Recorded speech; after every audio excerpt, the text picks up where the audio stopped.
கல்லு மேல செதுக்கு வச்ச கவிதை இந்த நேசம். இப்பிறப்பும் எப்பிறப்பும் தொடரும் இந்த பாசம்.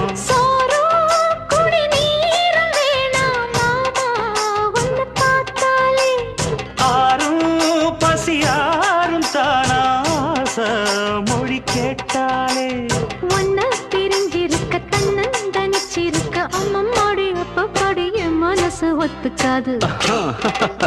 செந்தூர பாண்டிக்கு ஒரு சோடி கிளி கூ